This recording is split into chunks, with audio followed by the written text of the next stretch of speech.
one of the funny things is leftists will throw at you. I even heard somebody from the Cato Institute kind of making this argument. They'll say, oh, the likelihood of you being affected by a terrorist attack is like 1 in millions and millions. That's not the point. Of course, the terrorist attack is quite infrequent, but they're becoming more frequent. But it's the day in, day out crimes of all different types that are really is what is affecting people, and the cost of having these people here is unbelievable. I mean, in every European country, especially like Germany and Denmark, the unaccompanied minors, who a lot of them, half to 2/3 end up not being minors, they're costing anywhere from 70 to 90,000 per person per year, and that's a load that's passed on to the taxpayers. And you have in a lot of these countries as well, the older folks, the pensioners, veterans, they're being treated very poorly. Well, that's the thing. I mean, you saw what Macron, everybody's acting like he's a good guy. No, he's not. He said get rid of nationalism when he was here. He said we should have 200 million North Africans come here. Yeah, it'll bankrupt us. Yeah, it'll cause a civil war. So what? It's the right thing to do. If you are receiving this transmission, you are the resistance.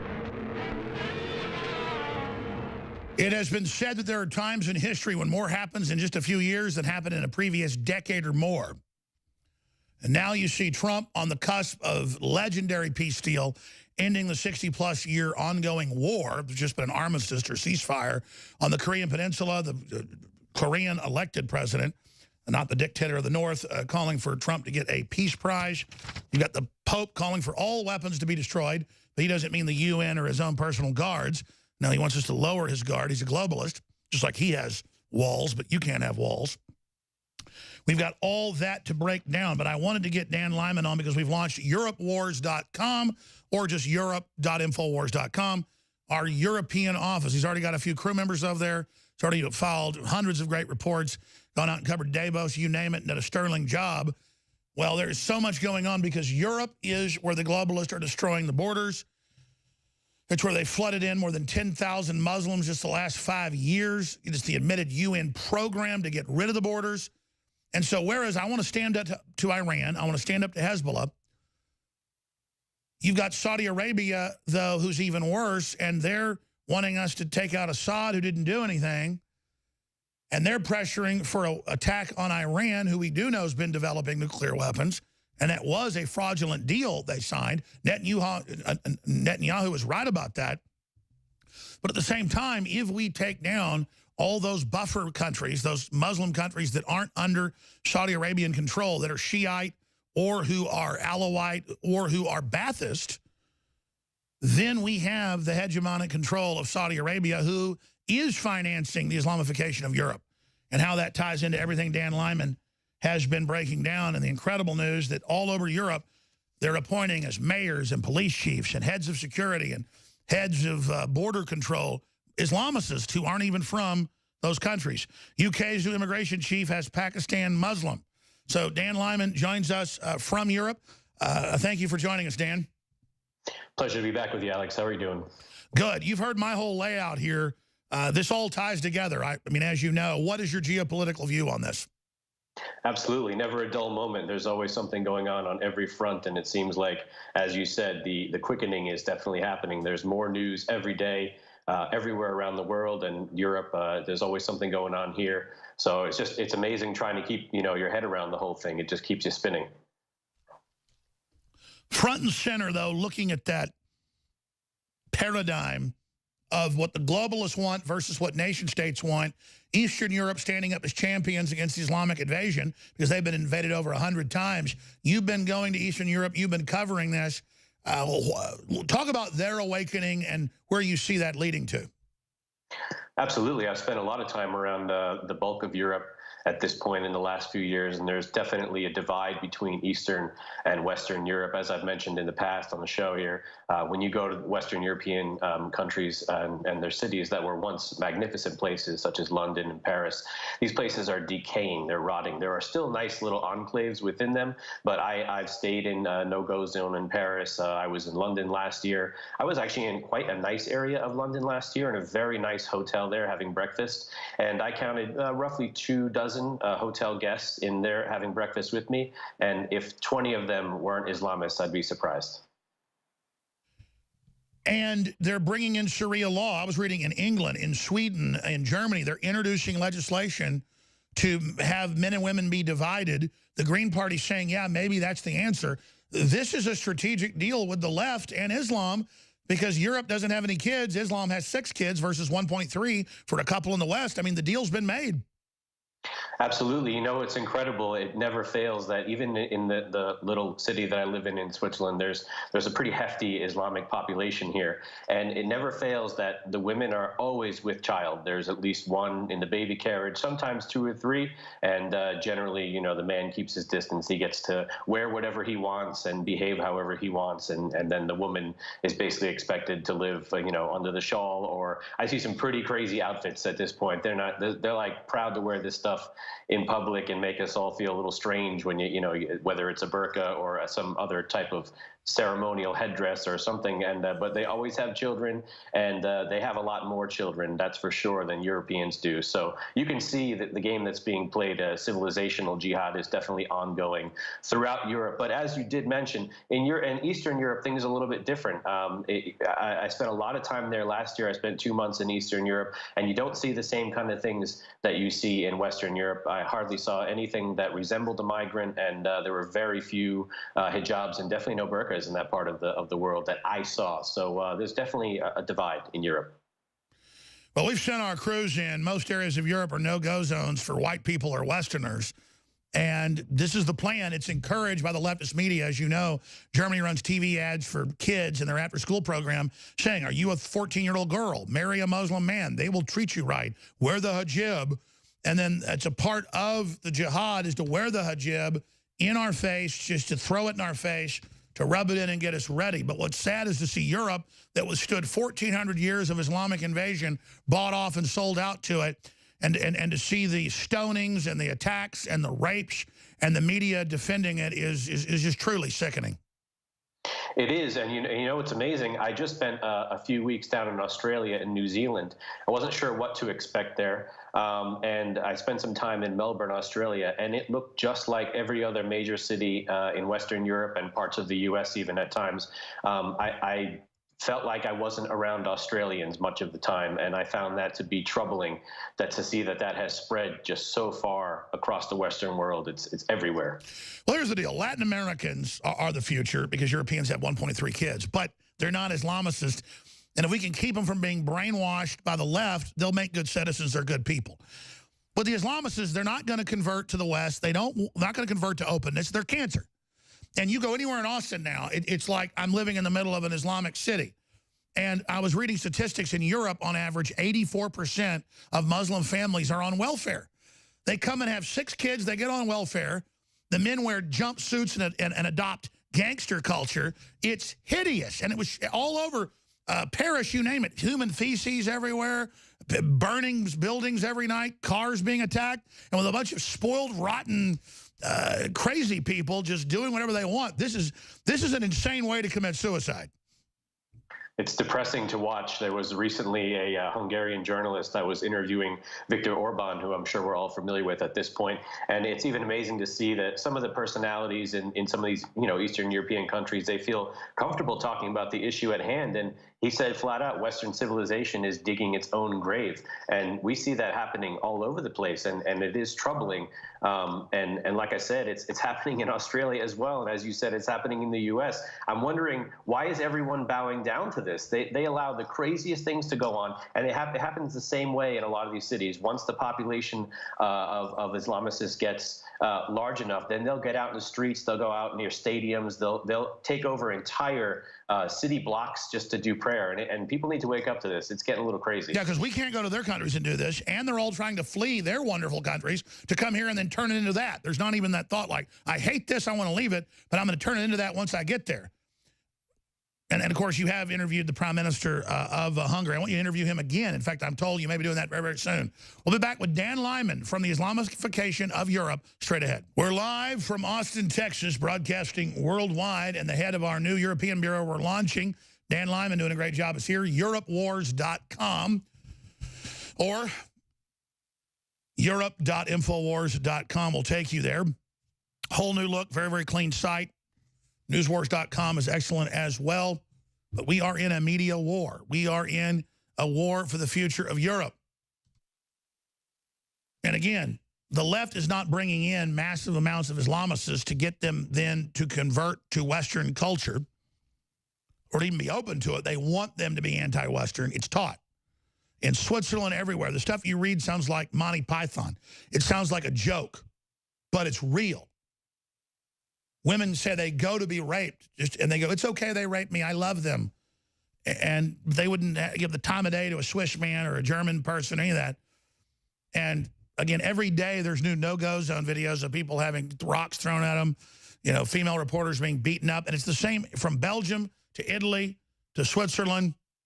In fact, Dan Lyman, you were telling me about a story that we can pull up about a Somali individual that tried to burn down a church. People can also follow you on Twitter at Citizen Analyst. Again, Dan Lyman, you were telling us about a Somali trying to burn down a church in the canton or the little state of Switzerland you live in. That's correct. I live in a pretty quiet state in Switzerland. The most major city is the one I live in, and it's not that large, nothing like Zurich or Geneva. And sure enough, the other day, we do have migrants in town here. It's not like Paris or anything like that, but there are enough of them, and it's a little unsettling. They tend to congregate, and they just like take over little areas of town once in a while. And anyways, in the canton here, in a little town nearby, there was a Somali refugee, quote unquote, that attempted to burn down a Christian church there. He wasn't particularly successful, but that's the things that these people are plotting. You know, one of the funny things is leftists will throw at you. I even heard somebody from the Cato Institute kind of making this argument. They'll say, oh, the likelihood of you being affected by a terrorist attack is like 1 in millions and millions. That's not the point. Of course, the terrorist attack is quite infrequent, but you know they're becoming more frequent. But it's the day in, day out crimes of all different types that are really is what is affecting people, and the cost of having these people here is unbelievable. I mean, in every European country, especially like Germany and Denmark, the unaccompanied minors, who a lot of them, you know, half to 2/3 end up not being minors, they're costing anywhere from 70 to 90,000 per person per year, and that's a load that's passed on to the taxpayers. And you have in a lot of these countries as well, the older folks, the pensioners, veterans, they're being treated very poorly. Well, that's the thing. I mean, you saw what Macron, everybody's acting like he's a good guy. No, he's not. He said get rid of nationalism when he was here. He said we should have 200 million North Africans come here. Yeah, it'll bankrupt us. Yeah, it'll cause a civil war. So what? It's the right thing to do. Here's the deal. North Africa's a hellhole everywhere. It just gets worse down the eastern coast. The Middle East is a hellhole almost everywhere. It's a fact. It is cultural. It is a conquest society. Women have no rights. It's one thing to take a few percent of these people in, which is still massive. But to bring in tens of millions and have giant tent cities everywhere with people diarrheaing all over the place. I mean, they say it's killed 80% of the tourism in France. Paul's family moved to France 15 years ago. They had to move out to Spain. I mean, it's just insane asylum. I mean, I went to Rome, and it looks just like what you're seeing down the main thoroughfare. This is, I mean, what are the globalists thinking? What are the leftists thinking? I don't know. I've seen these same scenes in multiple European cities. Paris looks just like that in a lot of parts. And now I have friends who ask me where to go to Europe, and I say, just don't even bother. It's not worth it. Go to maybe a lesser known place. Try Budapest. Budapest is a great place. Yeah, it's crazy. And you know what's funny is it's like every year the number that we're expected to swallow becomes more, like little by little. They're turning up the heat. Oh yeah, don't forget that part. What they're threatening? What is it? €1 million fine for every quote refugee that countries don't take in, Hungary and Poland. Tell folks about that. Sure. Yeah, they're turning up, constantly turning up the heat on the countries that won't accept these migrant quotas. And now you have all of the leaders. They're just spilling the beans. They're saying it's unlimited. It's limitless. It's not 10,000. It's not 100,000. It's not even 1 million. Now they're talking 150 to 200 million. That's out of Macron's mouth, basically, when he's talking about what we should be preparing for in the next 30 years. They're not even saying by 2100. They're saying in the next 30 years. And then you had a UN official who actually was appointed by Trump. So I think that's probably why we got quite a bit of truth out of it. Said 500 million. ISIS plans 500 million. And remember, they're coordinating with the socialists in Europe. Sorry, go ahead. Absolutely, and these coincide with figures that people like Geert Wilders in the Netherlands have been warning about, saying, the population of Africa is set to explode to something like 4 billion by the 22nd century, and a lot of them are being driven this way for a variety of reasons. You look all the way down to South Africa, what's going on there? If they eliminate all the farmers there, and there's a famine, or those people are all going to be driven up towards. And let's be clear. Let's be clear. White people are not tolerated in anything below tiny minority numbers in Asia, in most areas of Latin America, and in Africa. So if white people can't even have part of Europe, and it's run by anti-white leftists who just want to conquer everything, they see the demographic numbers, they want to turn these majorities that are, quote, minorities into belligerent racial mobs. So it's basically the EU's using a Hitlerian strategy for global domination, just like Hitler when he cooked up the whole plan. People don't know that Hitler had African brigades, Arab brigades. He had big fans in Central and South America, all racial-based politics as well. People don't get this, that they've double-crossed the Christian ethos of Europe trying to end slavery, trying to open things up. They've put the guilt back onto us and gotten us to accept the identity politics, but only for us to commit suicide. But that's only so technocrats can destroy the first world. And not only that, they've even gotten a lot of the Christian organizations, they've subverted them into accepting this and fully pushing it. There was a church in Melbourne, Australia, an Anglican church, huge one, facing a big tourist square, and it had unfurled a massive refugees welcome banner from one of the wall facing where all the people are. I mean, the propaganda is incessant. You see it here. It's all the World Council of Churches, the Methodist Church. It's not liberal, help poor people. No, the Catholic Church, all of it is weaponize them, bring them in. They're bringing down anybody being middle class. This is turning the world poor. This is feudalism. And they're using a demonic, fake Christian church to help Christianity commit suicide. Absolutely, and I had another revelation kind of when I was in Melbourne, and I'm sure other people have picked up on this. But when you consider the Agenda 21 type planning, where they are pushing people out of the rural areas into the cities, so you're getting like a total inversion of the population that are all moving into these cities. But not only that, they're using a lot of these cities, like the ones that the UN really will tout, like Austin, like Melbourne, like Sydney, and they're not only driving the country folk into the cities to seek jobs, they're also bringing in hundreds of thousands, if not millions, of people from the third world as well, who are expected to take them in because they're looking for jobs or they're refugees or whatever. In Melbourne alone, their population is growing 100 to 150,000 people per year. And let's be clear. Let's be clear. Under the UN, Obama did this here. He said the rural areas are too white, so they bring in third world populations and send them to your local town to then outvote you and take over so the globalists can exploit you. They're not helping these poor third world people. This is a very diabolical plan. It's an admitted plan. How do we stop it, Dan Lyman? Because the world is waking up. Oh, it's going to take some serious fight. We have to look to the leaders that are taking a stand, and it's going to take a lot more people speaking up. I think people have to just stop worrying about what other people think about what they say, because the more people speak up, the majority of people do not want this, but also the majority of that majority stay quiet because they're worried about their jobs, they're worried about what their friends will think of them. Sorry, but you got to draw a line in the sand, because eventually you will have no civilization to worry about and no job to worry about either. But if the people showing up were nice, then that would be fine. But it's like foam at the mouth, we're going to kill you. They sell women into sex slavery. They throw gays off buildings. And they've got the Muslim women leading the women's marches, but no pro-lifers are allowed. More and more white women in hijabs these days, too. It's disturbing. Well, I mean, it's an absolute planned suicide, because they train women not to want a man around, so they go to the real radical level of wanting a pimp. And under Islam, he will treat you like you're a street hooker. He will pimp your ass good, and you're going to love it. We'll be right back. Stay with us. All right. We're going to have Gerald Celente, the trends forecaster, always powerful, always informative, hosting the 4th hour in the War Room with Owen Schroyer and Roger Stone are always locked and loaded, coming up for 3 more hours. We've launched to 10 hours live a day with David Knight, 3 hours in the morning, doing a great job. We've got Millie and Gavin on the ground reporting on the UN-funded caravan coming in. We're covering it all, but the globalists, the big mega corporations, have decided they like authoritarianism. They've decided they like radical Islam.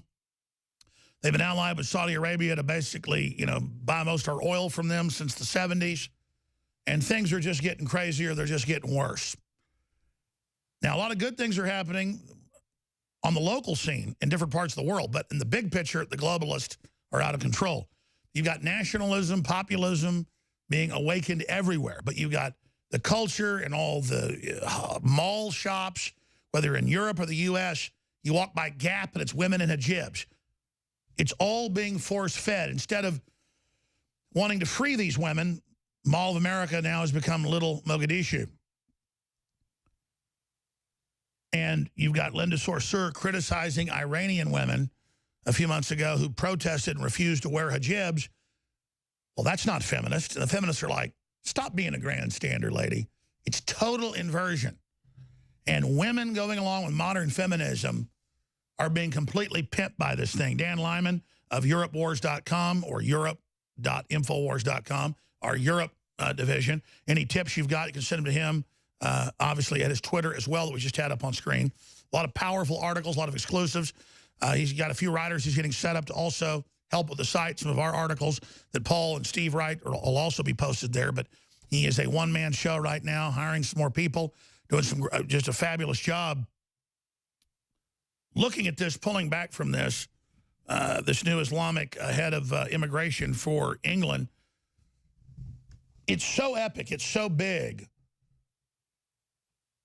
it's so insane. Where do you in your gut see this going, and what are other big stories you think people should know about? That question's always a doozy because nobody wants to think it's going to go the way that many places I think are going to go. These people have worked very hard to get here. They're working very hard on civilizational jihad, and they're not going to go peacefully into that good night. So in certain places where the population is overwhelming, i.e. Sweden, Germany, the UK, it doesn't bode well. And also what's really disturbing is that the governments are so clearly, they're in favor of this. They're on the side of these people. You have, for instance, migrants took over like a town square in Lesbos in Greece recently, and then they were protested by the locals, and the police formed a cordon around the migrants to protect them, and they, enforced their will on the locals. You're not allowed to protest against having your town invaded. And then another example, there's a Generation Identitaire. They recently staged, it's kind of a stunt, but it was more than symbolic. They were a bit effective, but they went to the French Alps where thousands of migrants are known to be crossing with the aid of leftists, open borders leftists, from their crossing from Italy into France. So this group of about 100, kind of a youth identity movement, they went and they staged basically a blockade. And it was enough to gain international attention. And of course, the French government denounced them, slammed them, didn't say anything about the leftist activists. And then the next day, some of the leaders of this group, including Martin Sellner, who was just banned from entering the UK, they had their homes raided by the Austrian government. So it's such an uphill battle for those of us who want to protect where it is that we live and live in safety. I just can't believe that the leftist elites are letting it totally destroy tourism, because as you know, some numbers are as high as 80% to places like Paris just gone. Yeah, it is amazing, but they have to be finding their funding elsewhere. Something is keeping them afloat. I personally would not visit any of those cities at this point for pleasure. I would do it for work, but I wouldn't go there. I mean, yeah, like that footage you're rolling right there. This kind of stuff is happening everywhere. It's terrifying. And that's female reporters being attacked for just going into the no-go zones.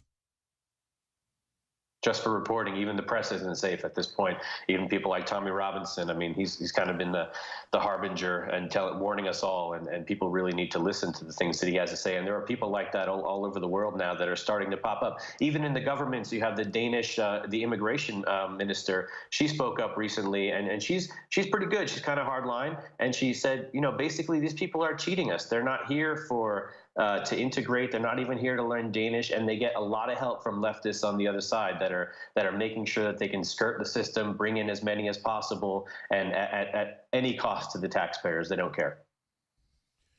Well, you filed your report to us. In the future, you'll just do it directly to Facebook, YouTube, InfoWars.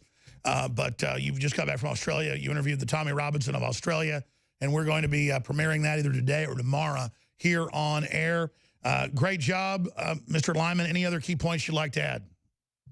Just like to tell everyone to stay engaged, share our articles. You would, oh, very quickly, you'd be amazed what our reach is. In New Zealand, real quick, I was in a very rural part of New Zealand. I didn't even have cell phone service. And I came across a huge placard in front of someone's driveway that had a big InfoWars label and, no to globalism, all these slogans. And it was in the middle of nowhere in New Zealand. So you have no idea how far our reach is, but it is every corner of the world. So please share the articles and just get the word out there. Keep waking people up.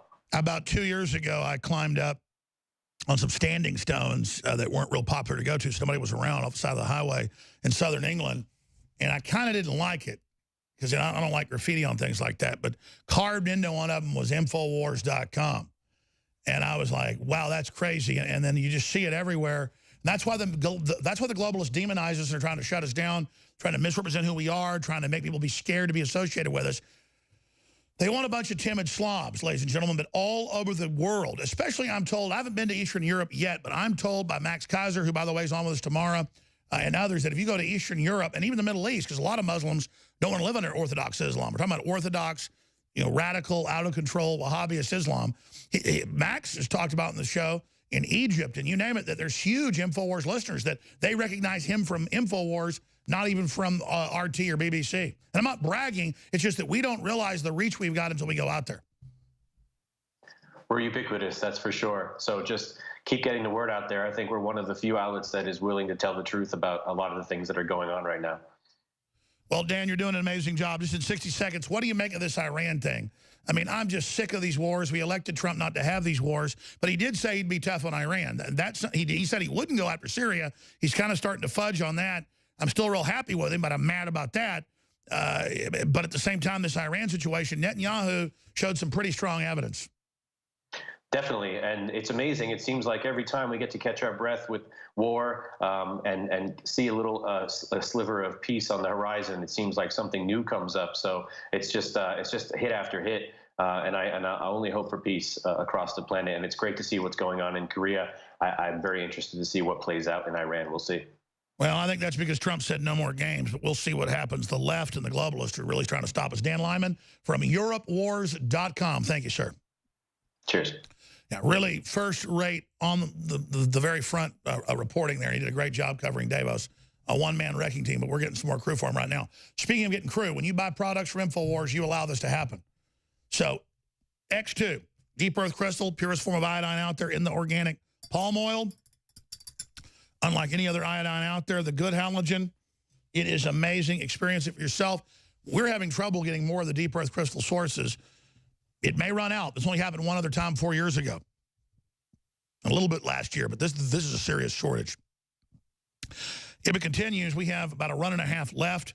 I was able to keep it on sale for another week because we got an emergency shipment of what they did have, a quick half run.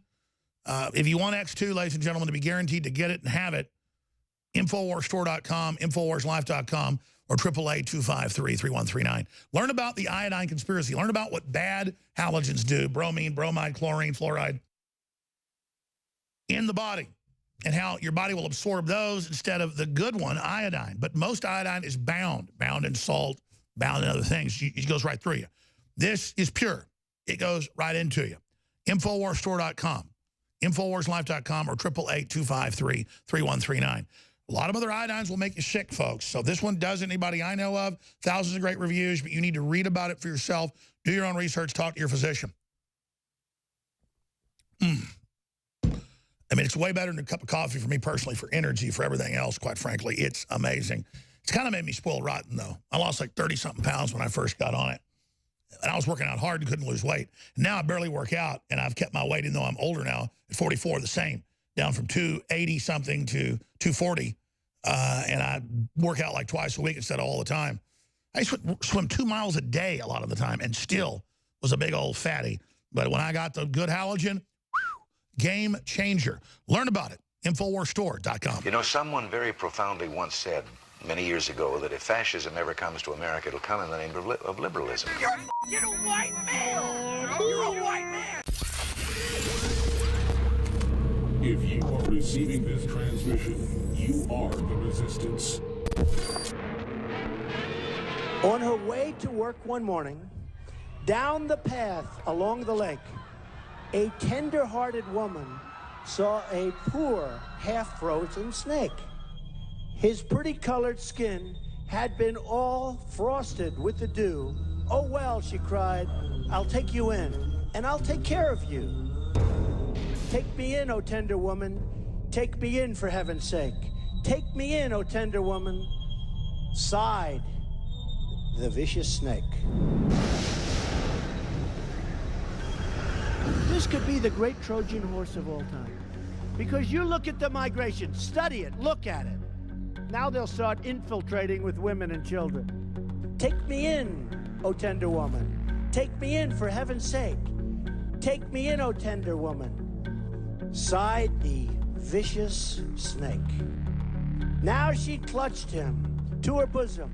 "You're so beautiful," she cried. "But if I hadn't brought you in, by now you might have died." She stroked his pretty skin, and then she kissed and held him tight. But instead of saying thank you, that snake gave her a vicious bite. "I saved you," cried the woman, "and you've bit me, heavens why. You know your bite is poisonous, and now I'm going to die." "Oh, shut up, silly woman," said the reptile with a grin. "You knew damn well I was a snake before you took me in."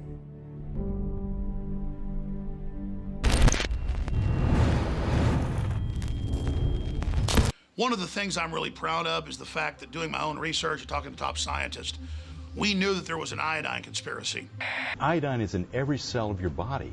Iodine deficiency is the commonest preventable cause of brain damage and loss of IQ in the world. In fact, over 90% of Americans are low in iodine. Iodine used to be used in bread as a dough enhancer.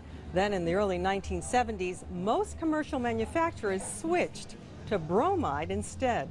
Since 1970, the iodine they collected in urine is 50% less now than it was then. Research from a World Health Organization study show that 10 to 50% of people worldwide are deficient in iodine. Most people, I think everybody, for the most part, should be supplementing with iodine. And I am so proud of the fact that since I've been promoting iodine the last 5-6 years, it is now all the rage at health food stores, you name it. But none of them are as pure or as clean as the original Survival Shield X2 at InfoWarsLife.com. I was just about to walk out of the studio to go pick my children up, and I got some bad news. For the second time in the 5.5-year history of Survival Shield X2, our flagship product, we are having supply chain problems, and this may be the last batch of this. You see, we have to go through the DEA to get this because it is pure atomic iodine. Everything else out there is bound or it's contaminated. It's not absorbable. It's toxic. We have deep earth crystal source that's so pure that it actually turns into purple gas in the atmosphere, and it's injected into palm oil, organic palm oil, in a proprietary patented process. And so in our own search to get the purest form, we discovered that oil companies and gas drilling companies had a byproduct that they were selling to pharmaceutical companies and also drug makers that they use to make drugs. That's why the FDA is involved, and that's why the DEA is involved. So it's a major industrial product being used, and that we could actually bring it to the public pure. But you've got to get contracts with oil companies and gas companies to do it. And once they figure out there's a market, they start jacking up the price. So we have a run of this, a limited run. We have a good supply right now. We're talking maybe 2 months of it. But this may be the clincher. We may not have X2 in this configuration in the future. But we're offering it still 25% off until it sells out. Hopefully, just like the last time this happened a few years ago, it's not an issue and we do get more. But right now, we are not able to secure the crystals that produce the purest iodine from our own research and the test in the world. Survival Shield X2 at InfoWarsStore.com, InfoWarsLife.com. And you've got to experience what having the good halogen in your body does. Most folks in about 3 weeks go through a detoxification process, but what it does just for stamina, libido, focus, energy is really amazing. And if you don't have true iodine, pure iodine, you will end up having all sorts of disorders, just like water, just like oxygen. Without iodine, it is an essential element.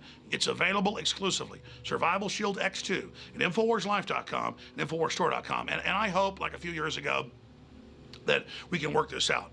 It's just right now we're kind of over a barrel, so I want listeners and viewers and everybody to know this stuff has a very, very long shelf life. I personally have stockpiled it, and your purchases fund the operation fighting for free speech, the Second Amendment, national sovereignty. So it is a true 360 win. Again, the term I coined, or what they said before, a non-zero sum game. So get your Survival Shield X2 today, along with other great products, at InfoWarsLife.com, and fund the tip of the spear in the fight for free speech and human dignity worldwide.